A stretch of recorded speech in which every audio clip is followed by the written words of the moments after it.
নমস্কাৰ বন্ধু বান্ধৱীসকল, পুনৰ এবাৰ সকলোকে স্বাগতম জনাইছোঁ আন এটি জব ইনফৰ্মেটিভ ভিডিঅ'লৈ। লৈ আহিছোঁ আন এটি জবৰ ইনফৰমেশ্যন আৰু এডভাৰটাইজমেণ্টটো আহিছে এগ্ৰিকালচাৰ ডিপাৰ্টমেণ্টৰ পৰা, য'ত তেওঁলোকে 195টা পদৰ বাবে আবেদন বিচাৰিছে। কৃষি বিভাগৰ এই পদকেইটাৰ ডিটেইলছ জানিবৰ কাৰণে আপোনালোকে ভিডিঅ'টো শেষলৈ চাব লাগিব। ইনফৰ্মেটিভ যেন পালে ভিডিঅ'টো লাইক, শ্বেয়াৰ আৰু কমেণ্ট কৰিবলৈ নাপাহৰিব। এতিয়া পলম নকৰি আমি ডিটেইল এডভাৰটাইজমেণ্টটো চাইছোঁ।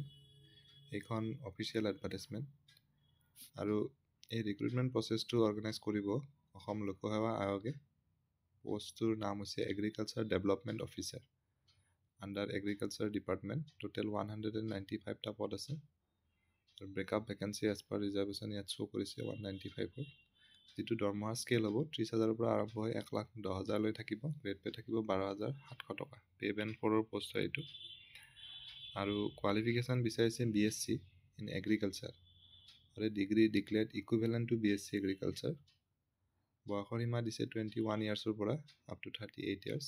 Relaxation of upper age limit as per government norms. Online যোগে আবেদন অহা 18 তাৰিখৰ পৰা ষ্টাৰ্ট হ'ব আৰু লাষ্ট ডেট থাকিব 17 এপ্ৰিল। গতিকে যিসকলে ইণ্টাৰেষ্টেড হয় তথা এলিজিবল হয় তেওঁলোকে এপ্লাই কৰিব পাৰিব 18 তাৰিখৰ পৰা। অনলাইন যোগে আবেদন কৰাৰ বাবে যিটো এপ্লিকেশ্যন ফি পে' কৰিব লাগিব 297 ৰুপিজ। জেনেৰেল OBC সকলে 197 আৰু SC ST কেণ্ডিডেটছে 47 ৰুপি পে' কৰিব লাগিব। APSCৰ অফিচিয়েল ৱেবছাইটত গৈ অনলাইন যোগে আবেদন কৰিব পাৰিব।